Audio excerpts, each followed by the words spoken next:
Okay, hello, and welcome to Self-Care for Chronic Sitting. Thanks for joining. I really appreciate it. Good to see you. I'm Jen from JC, Jennifer Christine Wellness Consulting. We've been doing a lot of nutrition videos, so I thought we'd throw in a health and wellness video. So today we are looking at chronic sitting and the effects of sedentary lifestyles. Basically, just we're sitting nonstop, how it affects us, what that looks like, and the outcomes and side effects from that. Okay. If you have questions, feel free to, if you're watching this live, pipe up and ask. And if you're watching the recorded version of this, you're more than welcome to email me or get in touch with me over Facebook. It's easy to overlook our evolutionary processes. So humans aren't being chased by tigers anymore. And why does that matter today? So when I'm working with clients, I quite often see that there are so many instances of basically evolution where our genetics are working against us. We are designed to adapt, and we're designed to adapt basically before technology, or maybe before we were living the lifestyles we are living now. Where some instances of this obviously pretty relevant to this topic, sitting at a desk. So it's called laying down tissue. So our body wants to adapt to chronic strain or repetitive movement. But when our repetitive movement is sitting in one spot, our bodies don't really know how to deal with that. So it will lay down tissue, and that will be in our forearms if we're using computer mouses, our neck with head forward posture, our hips if they're chronically scrunched up, things like that, right? So it's not, our evolutionary process is not actually serving the purpose that it is supposed to serve anymore. It was designed to get stronger. We're not getting stronger. Really, we're just not moving. And that excessive tissue is not helpful in those situations. So that's just one really relevant example. Also, if you would like a recording, please feel free to send me your email, pop it in the chat, message me, whatever works. You'll see my information pop up quite a few times. So feel free to contact me. I'll get it out to you if you would like to have a copy of the self-care videos. And if you are looking for me on Facebook, it is at JC Wellness Consulting on Facebook. And after I post these videos, I'll say things like, oh, there's recipes, or there's exercises, or here's a tutorial. And I was emailing those out. Sorry, I usually put my dogs in the garage. Today I didn't. In the past, it's been, say, recipes or whatnot, and this will be more self-care videos if I find a good example of something we've spoken about online. So the recording will be emailed. However, the examples and follow-up information will be posted to my Facebook page. So make sure you smack a like on there. And all right, so how does too much sitting impact our well-being and our health? Look at that. That's basically what we look like these days, isn't it? Me, I know that's what I look like. So what are the immediate side effects of a lot of sitting? So impaired lumbar spine. So I'll just read these off and then I will chat about them afterwards, okay? Number one, impaired lumbar spine. So we have a natural S curve in our spine, acts like a spring, so it absorbs impact. The more we lack spinal curve, the more likely we are to be injured. Think of how a spring absorbs impact. We actually really do need that bounce. We will get into that. So tap into your spine right now and just, so tapping into your spine right now, how you're sitting, can you feel how when you're sitting that lumbar curve is flattened? Yeah, okay. So we have a natural S curve. You might have heard words, I mean, that's a really big S, like that. It's not really like that. It's less, that was a real S, but you might have heard words like lordosis or kyphosis, things like that. So as our spine, we can either have too much of a curve or not enough. Too much of a curve is an issue, but it's not nearly the issue that not having that curve is. So if you were to think about a spring, if a spring doesn't have those curls to be able to bounce, it's more likely that whatever it's trying to absorb impact for is gonna break. Maybe that's not the best terminology to use, but it's true. So if our lumbar spine is chronically flattened, then we have less ability to absorb impact, which actually will lead to injuries in the future. Yeah. And yeah, like I said, just sitting here right now, can you feel how your spine really is just a bit flatter? So where normally it would be, I don't know. Yes, trying to show you. So normally that spine would be curving in towards our pelvic cavity, whereas when we sit, it comes out and it is a bit flatter, right?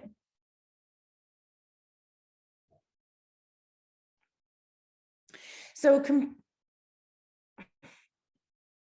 compressed vertebra. So healthy spines move in all directions. We will lose the movement we do not practice, and bursts between vertebrae can become compressed, causing nerve impairment equals ouch.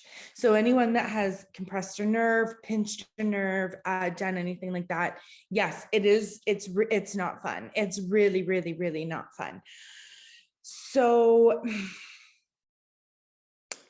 basically, if you don't move it, you lose it, right? I always think that song, we like to move it, move it. We like to move it, move it.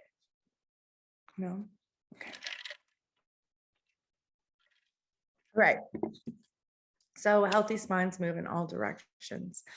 So basically where you're not moving, the movement will become limited.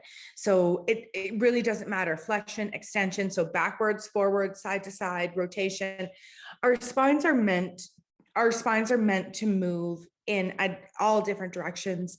If we're not moving them ourselves, our spines aren't going to move themselves. So, and especially with bursa, right? So bursas are those fluid-filled sacs that are between the vertebra. Now, bursas themselves can become impaired. That is a different conversation.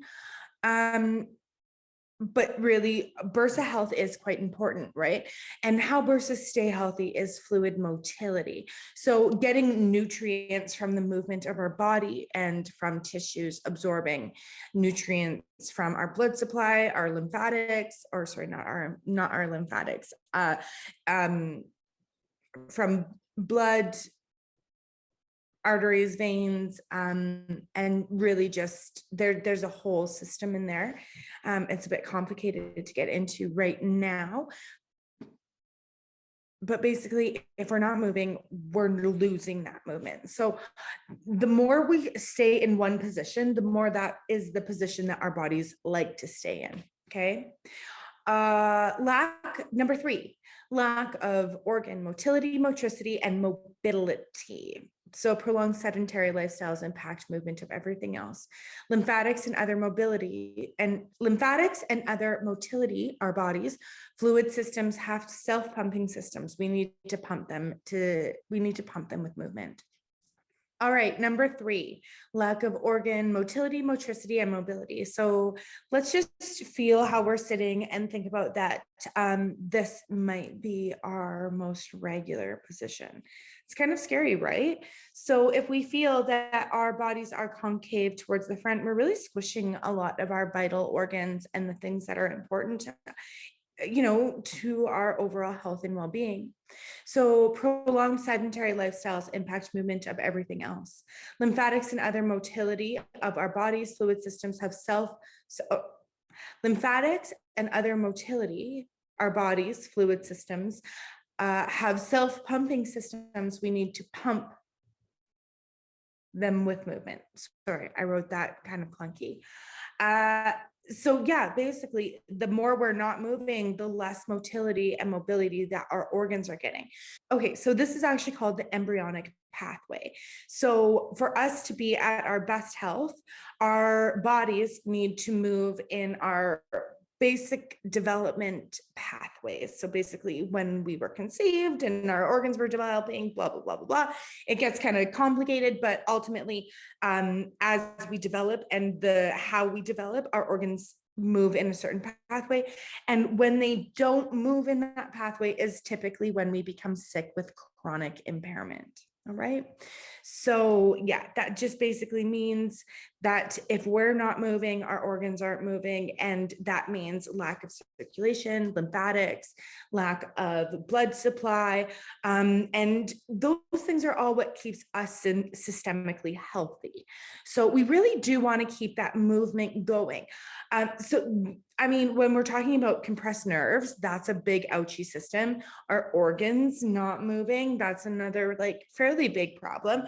And our impaired lumbar spine, right? So basically a lot of our structural health does stem from the hips. So if our hips are in basically poor structural health, our entire body is going to suffer from that. Okay, so previously those were the immediate effects, not all of them, just some of them, but outside effects. So what are the outside effects or maybe secondary effects of too much sitting? Okay, so medial rotation. So if you can see my shoulders, I do have a bit of natural medial rotation. So I'm going to really exemplify this so that you know what this means. So instead of our shoulders sitting right below our ears where they should, we are tipping them forward. So that is when, if you think about the points of our shoulder blades, instead of them pointing, say out here, as they come in, they will point inwards, right? So you can see it in people, right? Like you'll see that their bodies become concave, and that is from, I don't know if the recording shows me in the way, excuse me, but I will move myself over here. Oh, okay. So basically, if my hands were my shoulder blades, they actually start to migrate around our rib cage, and that is from our rhomboids, so the muscles between our shoulder blades becoming weak, and they're what holds everything together, and they're now becoming weak and letting those shoulders migrate. It does cause actually quite a bit of other issues, that one. So medial rotation typically comes in with TOS. If you've ever heard someone say to you thoracic outlet syndrome, typically that presents in numbness of the fingers.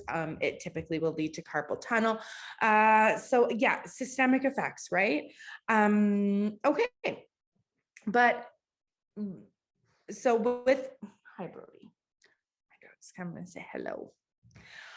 So with the shoulder blades migrating, we are going to have a shortened front line and elongated back line. We will go into fascial lines at the end of this video, but yeah, okay. So hinging at the C7, lever effect and fat pad. The spine typically gets more movement from one vertebra over others. There's a lever effect. The more it hinges, the more weight is distributed in that area. This is a postural and structural issue. So this doesn't mean that you can just like make yourself sit up a couple times and you'll like relearn. This is actually structural. So you will have to change the structure of your body. It does become a structural impairment.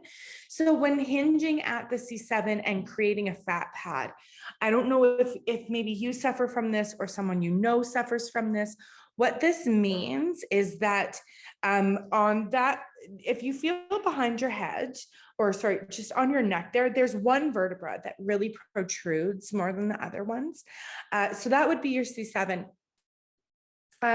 So a fat pad can actually accumulate on that. Backtracking to previous lives and some or even in this session, our body will lay down tissue where it's stressed out. So that accumulation of the fat pad is really our body stacking tissue so that we are protecting that vertebra because it's hinging too much. Now, if we go back into high school science, right? If we look at levers and what is it, fulcrums? Yeah, I don't know. I'm talking about, it's all science, but I digress. That's not my specialty. So the more we hinge in one spot, the more it hinges, the more weight is actually on that spot. I think for every 10 degrees, it's something like 10 pounds. Do not quote me on that. I could be wrong. Physics is not my jam, but it does come into play sometimes. Okay, so the more head forward posture we get, the more weight is stacking onto that one vertebra. And yeah, it actually will cause compounding issues. Fat pads, the fat pad themselves it's more aesthetic and people just don't love it. But it's the fact that it's laying down tissue, and the more tissue that's laid down, the more it will be fundamentally hard to come back from and find the right posture. Okay, so number 3, carpal tunnel and forearm issues. I mean, this is not really something. This is not really about sitting, but it has more to do with maybe why we're sitting. So if we're on our phones, if we're mousing, if we're typing, typically that is going to show up through the forearm, through the wrist. And carpal tunnel does go hand in hand with TOS, basically from head forward posture. And it also goes hand in hand with medial rotation. So even though I'm presenting all of these 3 issues, and even the 4th, even though I'm presenting them all as separate, they really do all show up as one, as really all of this does, right? Okay, so sitting coincides with computer activities and using other electronics. Repetitive strain on the forearm, as well as shortening of the tissue of the front arm lines, will cause issues in the rest, as well as possible TOS. So we've kind of discussed that. It's really a repetitive strain situation. All right, so headaches, tension, stress, and blue light. With working at the computer comes blue light. So, I mean, whether that's to conclude the computer, hey, the computer, Netflix, your phone, any electronics, they're emitting blue light, right? And blue light, it does cause headaches. So head forward posture, tension in the cranial fascia. By the way, fascia is spelled different depending on if you're in Canada or the States. I don't know. Sometimes it autocorrects, sometimes it doesn't. So tight traps and nuchal line attachment. Okay, we're on fascial lines. If you're watching the video, you might notice that there's a bit of a change, as in, quick story about technology. Only half of my recorded live saved. So I'm just running through the session with myself, because I did have people that wanted the recording. So I'm just making sure we have that. So bear with me as I fight some technology issues. And now, okay. So now we're back up and running, and yeah, it's just me and you now. Okay, so fascial lines front and back. So fascial lines run all through the body. They connect different systems, have their own communication network, and help the body regulate stress and impact. Fascial lines have a lot of different responsibilities. So they actually have their own communication network. They help move fluid through the body. They are part of our shock absorbing system, their repairing system. So basically fascia is really, really important. It does not get the credit that it deserves. And yeah, so that's why we're definitely going to have a look at those fascial lines now. So there's the agonist and the antagonist, right? So basically, if we were to look at our quad and our hamstring, it's pretty common knowledge that if your hamstring is shortened, your quad is lengthened. And if your hamstring's lengthened, your quad is shortened. Well, that's the same for how our fascial lines work also. So here we're looking at our front and back lines. So if our front is shortened, our back is going to be actually a bit too long because they're going to compensate and work with each other. And that does include compensatory systems that maybe aren't healthy or serving a good purpose either. So if one line is impaired, the counteracting line will also be affected. If there is a tension issue, the fascial line can be worked like a suspension system. Releasing tension in one spot will translate to the entire line, also true for strengthening. So basically, if you are, so let's just say, for instance, that you have a shortened front line, which this is a chronic sitting video, so I'm pretty much guaranteeing you do. But if your front line is shortened, you're going to, if you start lengthening it, but really you can actually push that tension down through the whole front line and release it, say, in the abdomen, and it will actually start to naturally spread the tension out. That's what our body wants to do. Our body wants to take care of us in the healthiest way possible. So you can, say, stretch your abdomen or chest, and you'll get release through that whole front lines, your hip flexors, your quad, right? Same is true for strengthening, which if we're sitting in a chronic position, if we're chronically sitting or living a sedentary lifestyle, our back line is going to actually be elongated. So shortening, or strengthening and shortening, right? I call it strengthening and lengthening. It's catchy and it sticks in people's heads, but really we're looking to strengthen and lengthen. So there we go. All right, so I hope that hits home.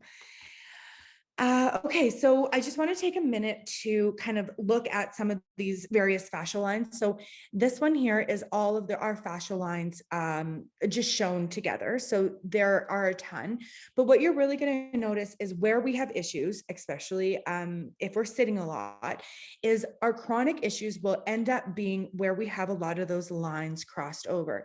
So again, here in the back, lots, right? Neck, lots. The nuchal line, hips, gluteal folds, hamstrings, hips, armpits. So, I wish there was one showing the side body a bit better, because there are quite a few fascial lines through the side body. Well, there's the functional and spiral. And so they're also very important. So this is from fasciaguide.com, and I'm actually going to take you over to that website now, just to have a peek-see, if I can find it. Here. Okay, so I love this website and I give it all the credit in the world. I have actually used this website extensively through some of my different courses. So this is Tom Myers. He is basically the fascia king. His work is referenced a ton, and I use it all the time. So this is just a nice video from him. Website is scheduled to go up onto my Facebook page if you would like the link. But so here, I just, this is where I get the pictures from. I want to make sure I'm giving them all the credit in the world, because they deserve it for this lovely article. So here's our front, our superficial front line. So, through that neck, the abdomen, down the hips. This is one that sitting a lot is going to shorten. Lateral, you can see that this is going to shorten. This is going to run down through the IT band, where a lot of sitting postures have notorious issues. Fun fact, the IT band, the tissue, it actually all comes in. The tissue on the IT band comes in and attaches right through here. So none of these lines are separate from each other. And when this line is impaired, you'll actually see that the digestion and elimination process in your excretory system is impaired. Fun fact. Spiral line, this one's really important also. I'm not going to go too deep. I just wanted to show you how many lines there were, maybe show you this website, a quick hello from Tom Myers. And I do love these images. If you are interested, if this grabs you and you are feeling like maybe you would like to have some more help with your self-care,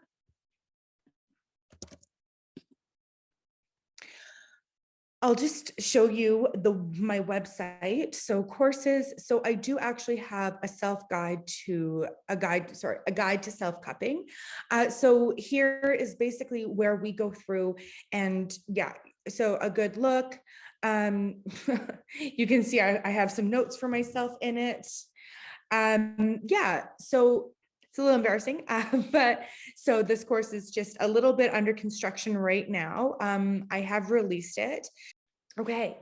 So if the fascial trains and learning how to release those on your own and maybe get into some deeper self-care, or if you have some more chronic issues, there is a guide to self-cupping. It does come with a set of cups. Don't mind the notes to myself here. I am just revamping the course a little bit and doing some new videos for it. So I do have this one locked off for the next week or so. But yeah, so in this course, we go through how to cup, the different kinds of cupping, statics, dynamic, how to cup, oil, no oil, and then also all the fascial lines. Okay. And then some common issues and cupping therapy suggestions. So just going through some general treatments for those cups, or sorry, for those fascial lines. So the cupping course is more for people who have an interest in that deeper self-care, who maybe have some chronic issues, repetitive strain, old scar tissue, old injuries. Cupping is absolutely fabulous for that. I don't want to say it replaces treatment from a professional, but it does really, really help. At the end of this video, one of the sessions or self-treatments is a really great way to know where you could do some self-cupping if that was your cup of tea. And that course, people have used their health spending account to access it, things like that. So if you have more questions, reach out, ask questions. I'm here to answer. And yeah, it is a really neat course. I was really happy to write it. That was actually my COVID baby, because I was on lockdown and couldn't leave the house. So I wrote courses like a mad person. Anyways, I digress. All right. So thoughts. So just thoughts. Sitting isn't only desk work. So that really our lifestyles are not kind to our front back lines, spiral lines, and functional lines. Actually, any of the fascial lines. But so excessive driving, if we like to play games, TV, I'm a lover of Netflix, social time. So, sitting around having dinner or visiting, even at the campfire, look at how much we're sitting. Most of our social interactions are done seated. I used to drive a lot. I mean, not as much anymore.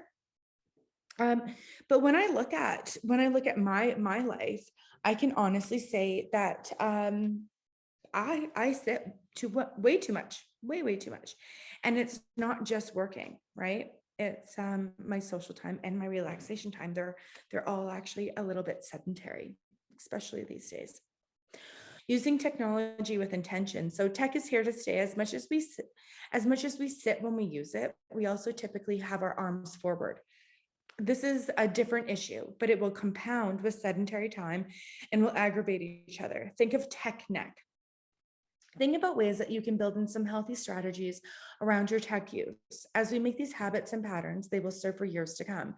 So mainly in decreasing a couple spelling errors, mainly in decreasing repetitive strain and not having pain later. So whether that's in our later years or in a job, a repetitive injury, right?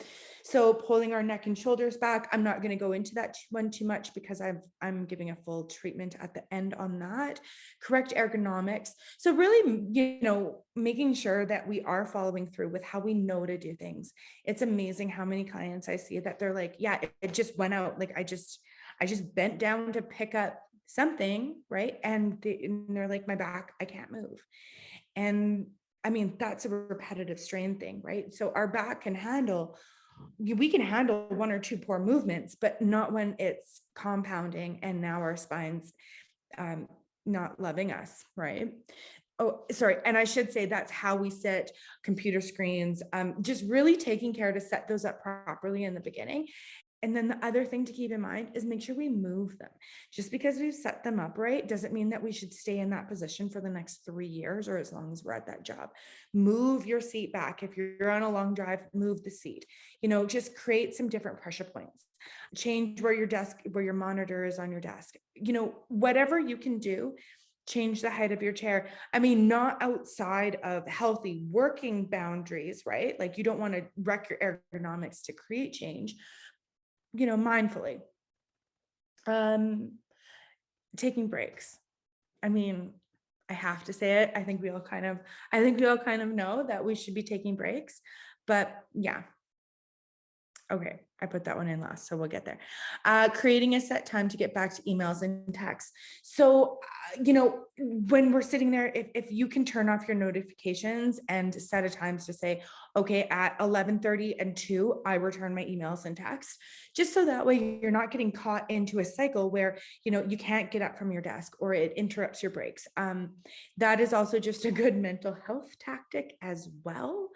But yeah, so maybe setting some times where you're going to be sitting down. So to maybe stand, stretch, walk to the printer, walk to the bank, do whatever you can, and then prepare to sit down and get all of those done at once.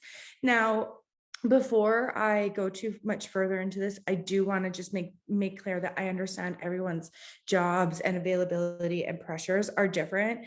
I don't want to sit here and seem like I understand or know what your job is like. These are just suggestions, and incorporating them into your day, really the best way that you see fit, and what works for you. Limiting our availability. So again, that kind of goes back to the whole email thing, right? How often we're at our desk when people can talk to us, just so that way we're not sitting all the time. Okay. And set other tasks to break up the day. As mentioned, I know some people have to run to the bank, whether you're picking things up from the printer, spacing your coffee breaks accordingly. If you have to have a meeting with someone, schedule it so you can kind of maybe get up and have a good walk around. Just adding some intention into how we're scheduling and spacing out our day so that we're up a bit more and we're giving ourselves more breaks than we would if we just. I can be a workhorse. I can sit down for 10 hours and just work. So I mean, I know that has destroyed my back and hips here and there, and I've had to really fight to come back from that. And I write these programs, right? But I do understand that you get into the workflow.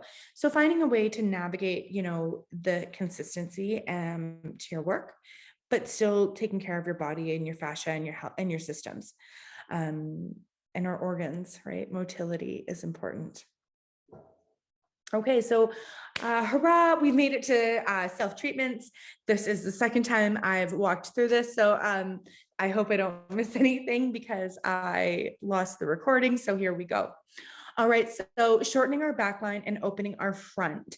So the rounded shoulders that we spoke about with the medial rotation, that's where our shoulders are pointing forward, right? So that is actually now a structural issue. It's not really it is a postural one, but from a structure side. So we do actually have to spend some time navigating that and actually course correcting, because now our bones and our muscles and our structure is in a different spot. The other thing to keep in mind is that loose muscles are that dull ache, right? Tight muscles hurt when they're poked or they're prodded. So our first instinct when our back hurts is to do something like this, right? Like stretching like that. But actually it's just pulling those scapulas further out, and it's not actually as healthy as we think it is. It's actually aggravating the current problem. So what can we do to not aggravate it and to do some somatic work? So somatics is where we're working with the nerve receptors so that they're not firing as much to, that feeling between your shoulder blades. I get it too, where it's like, help, help, and your muscles are screaming for help. And it's actually because they're loose. Okay. So it's a loose fascial line or loose tissue. Yeah. So we're going to, I might have to change how I'm sitting so you can see better. Okay, so squeezing your shoulder blades together. So you're going to squeeze your shoulder blades back and you're going to hold it and you'll actually feel like a tightness and then it will relax. Okay, so this is somatics as well. It actually already feels better just from holding it this long. So now that I've squeezed back, drop down. So if this is my shoulder blades, right? So they're naturally here, I'm squeezing in and then I'm just moving them down. Okay, and then hold that. So squeeze back, drop down, right? And so this is a proud chest. So you want a proud chest and humble chin for this part. So our chest is rising to the ceiling. We're not trying to stick our chest or our boobs out. It's natural. It's just proud. Okay, so now we're holding, squeeze down, making a double chin. So I call it doing the Egyptian, moving the head forward and squeezing back into a double chin. Do this slowly and deliberately 3 to 5 times minimum, not minutes, 3 to 5 times. Really, however you see fit. I was just writing something about this today, that the 10-minute walk we take is better than the 2-mile run that we do not take. So if you only have time to do a quick squeeze, drop, hold, I mean, that is better than nothing. So take it, take those little wins, right? So we're squeezing, we're here. Now I'm going to show you my best double chin maneuver. So I'm holding and I'm coming here and squeeze forward, squeeze. Oh, my neck is needing some love. Hold, forward, hold, forward, hold. Okay. Actually, my neck and back feel a lot, like significantly better just from doing that. And by shortening, we have muscle memory. So we're actually trying to change the structure. We're pulling it back and we're bringing our head forward posture back. And we're actually resetting with somatics, those OA joints. So those big vertebrae right at the base of our skull. Open front body, back arms on pockets. Oh, I didn't do this. Proud chest, look up gently, do a holding, back line closed. Hold, repeat until you feel relaxation in the back. Most times there is a sensation of relaxation. So all it means by holding your pockets is, I'll show you here. So yeah, just like hands on the pockets there. When I put this here, so now okay, you can see my back. That's what's important. So I squeeze my shoulders back. And when I drop my shoulders down, you can slide your hands down your pockets, right? So grab your tushy. And now if you squeeze your elbows in together and then pull your chin back and forward.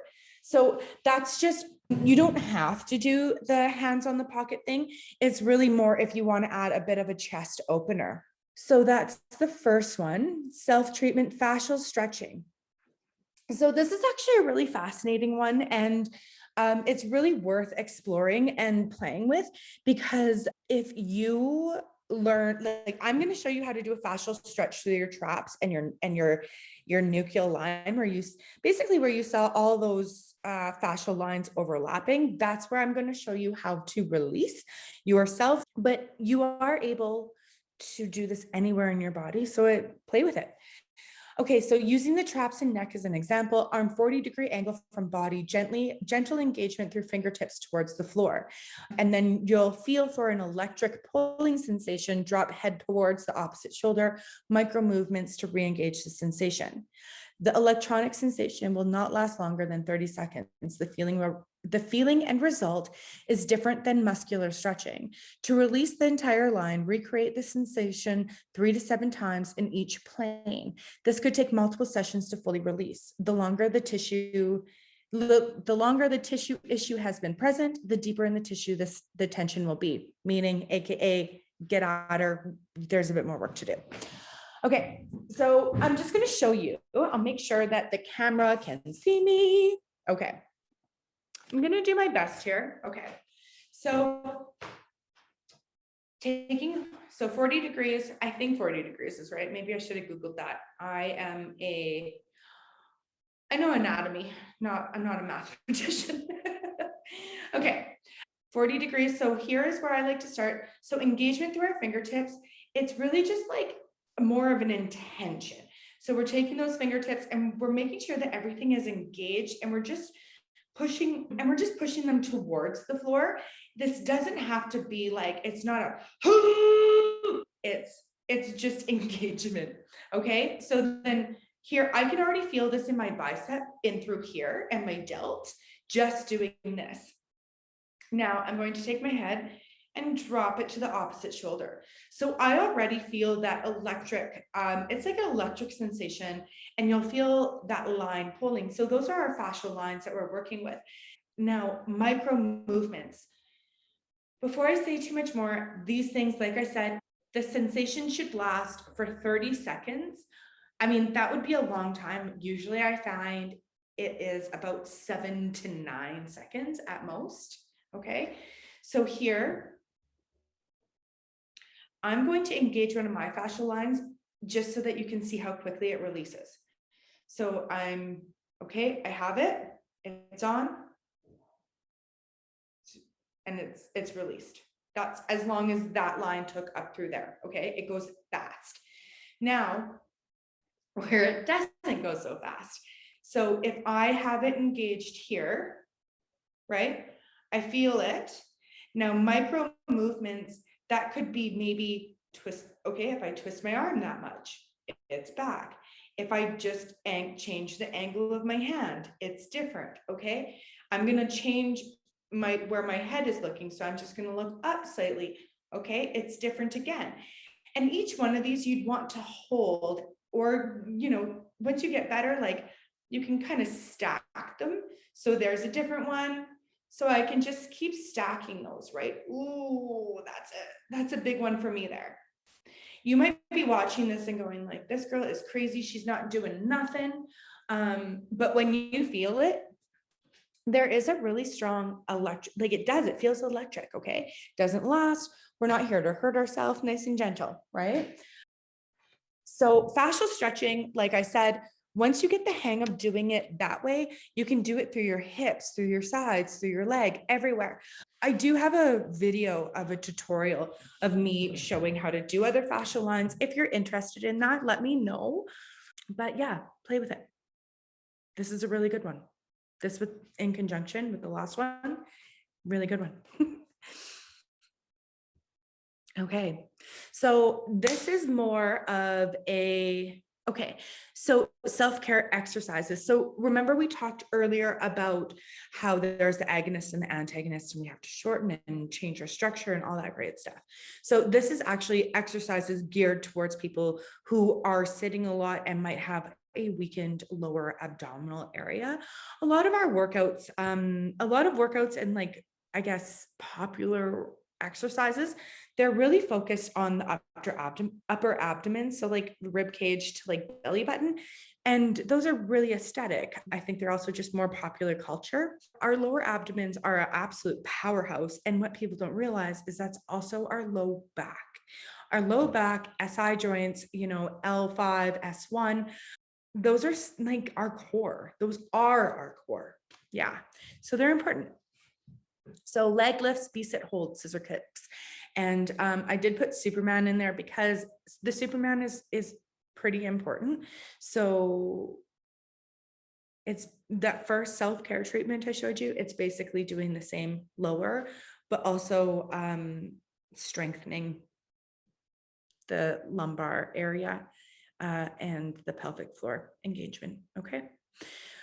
Lower back pain is often from a weakened core. Incorporate these exercises to strengthen. So pelvic floor squeezing engagement, incorporate into everyday driving, sitting, whenever.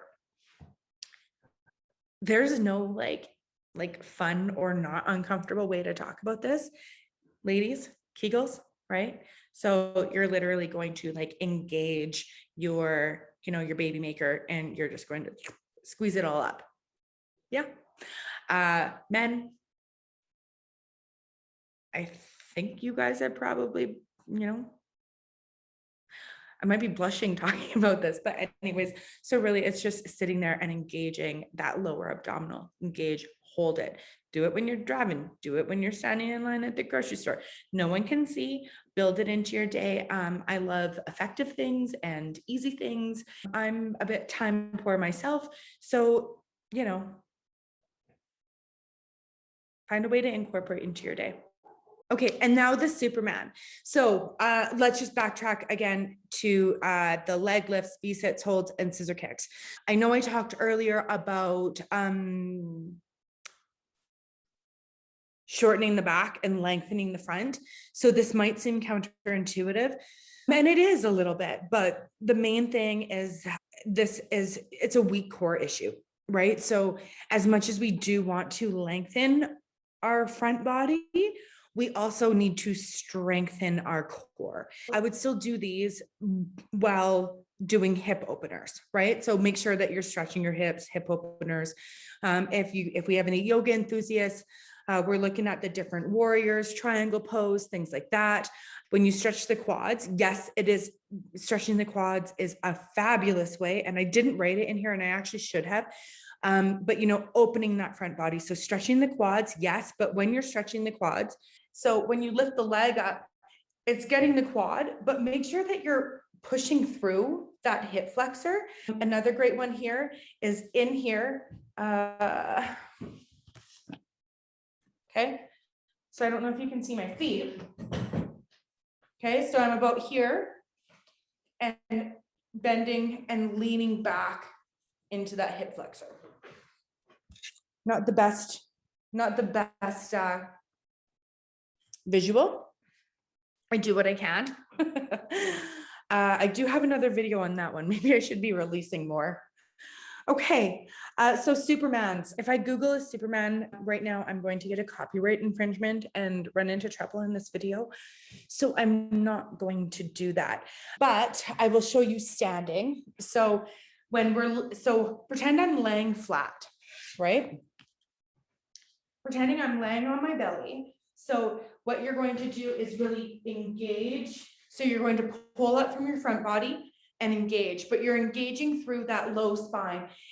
If you're able to, you're going to take both feet off the ground and you're going to squeeze, squeeze, squeeze. So squeeze, squeeze, squeeze, really contracting down those erectors, down the spine, and hold for 5 to 10 seconds and then release, okay?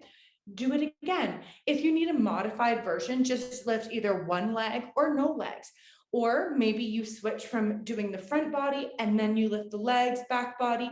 Both, like any one of these, they're all going to give you benefit.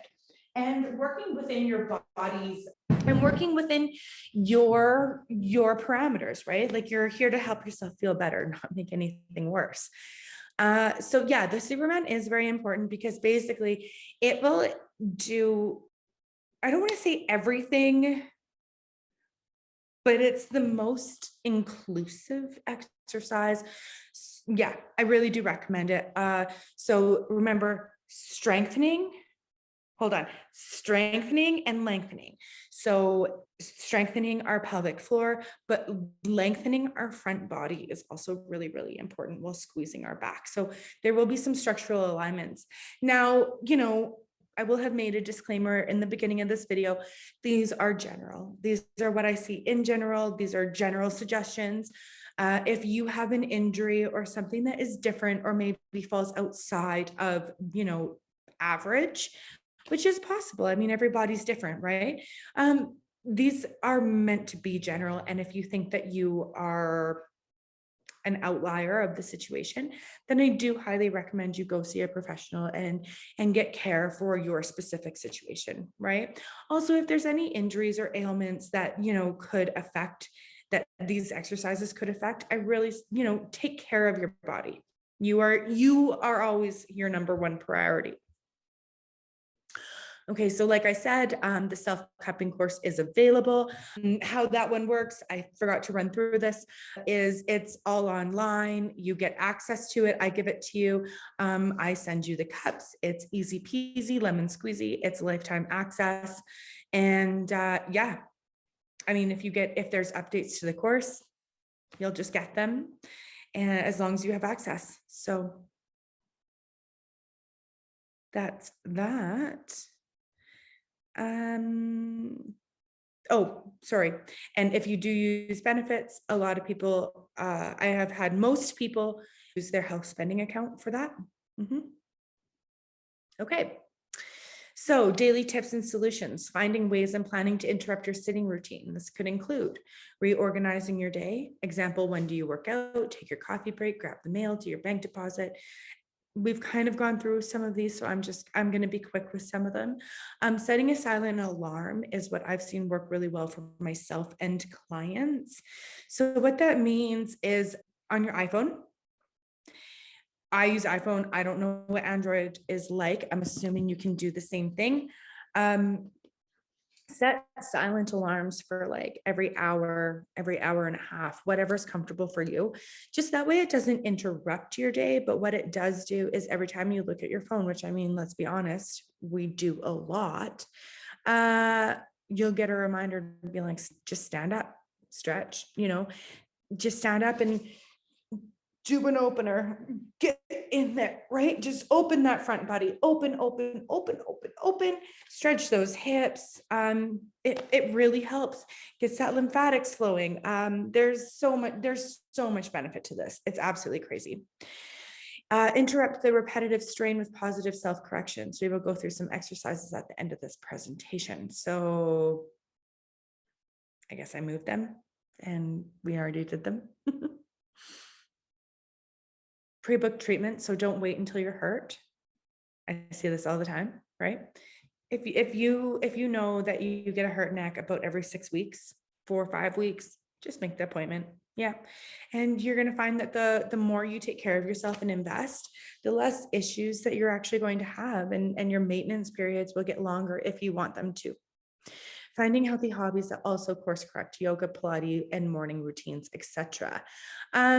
So healthy hobbies that also course correct. So this could be also healthy patterns or habits. So one thing that I just want to pause here is I see this is pretty common. Okay. So I'm just going to show you when people stand, right? We're standing here, we're having a chat, we're talking and visiting. Most people stand like this, right? Yeah, that one. Or let's say we're having dinner, we're doing this. Okay. So our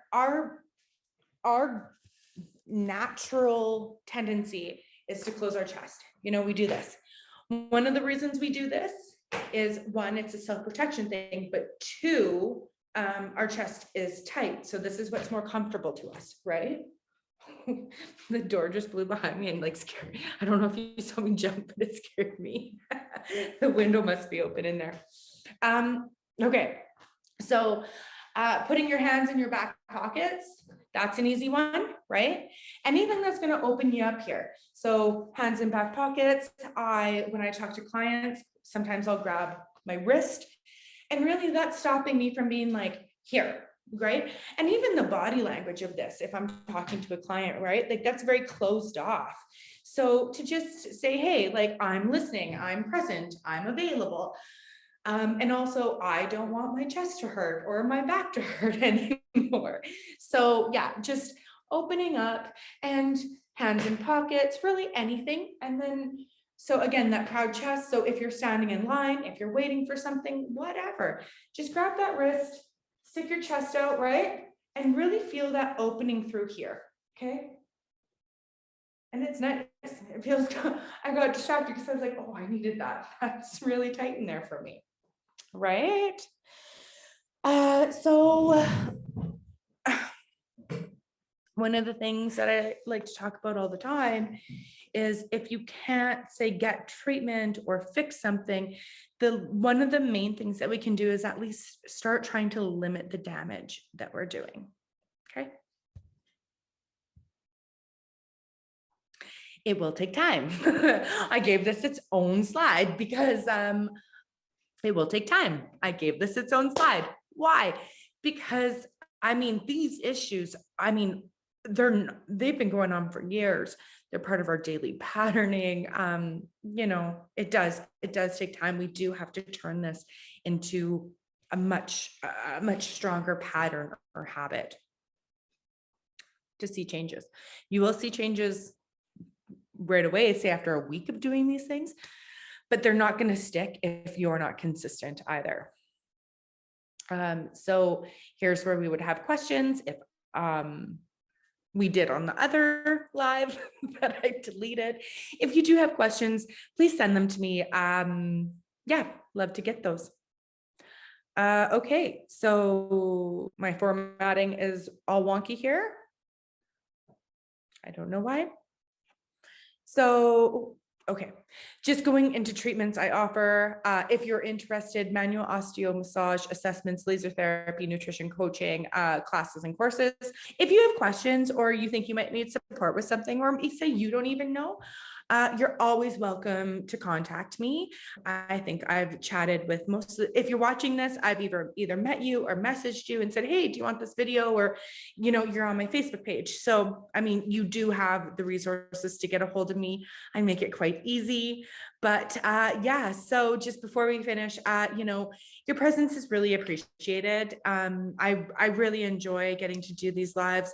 They're a heck of a lot of work. So when people watch them and appreciate them, it does a lot of good for me, and just keeping me motivated to keep on keeping on, right? So live on Zoom Mondays at 5. Next week is sugar and the effects in our bodies and mind. So I'm considering pushing back the sugar for a week and maybe starting to go bi-weekly between these lives. I have been doing once every week. I've just noticed that people know that I will send them the recording, so I'm not getting as many people on the lives. And also, I am taking classes and run a business. And I mean, this is a lot. It's a lot for me to do. So I might switch. Yeah, it's a lot to do and to get edited out and everything. So they might be switching to bi-weekly. Yeah, we'll see what happens. Yeah, so also available the 5-week course for understanding and supporting yourself for inflammation. So that is starting on April 12th. It's really exciting. Recipes will be sent out. There's weekly workbooks, and it will be nutrition, but it will also be helping you understand like your visceral anatomy and how, like today, how the inflammation is setting in because of lack of mobility and how to get that back. Some self-care treatments, what I recommend, things like that. So there will be some physical aspects, there will be some diet aspects, there will be some like movement or maybe injury prevention stuff. And yes, I did decide to throw in a bonus session, and that one is only 4 questions. So the bonus session, I'll send out a survey, and you'll basically ask the questions that you want to get asked, and I will spend an entire extra 6 session just answering those questions. So if no one asks questions or wants to know anything, then I won't. Then it will be short. A guide to self-cupping, as we saw, an intro to integrative health coaching. So I do have a program where if you didn't want to sign up for one-on-one coaching, I actually have a course on it. And if you are interested in doing that with a group, it is a lovely group course as well. Okay, so I think that is it for me today. Thanks for joining. I really appreciate you again. Many blessings, and I will catch you for the Sugar Live next week. I have been posting supporting articles and videos to this to the lives. So if you're not on my Facebook page, smack a like up there. I do post articles and some other healthcare stuff. Okay, well, great to see ya. Hope to see ya at the when we hit that sugar session. But anyways, bye.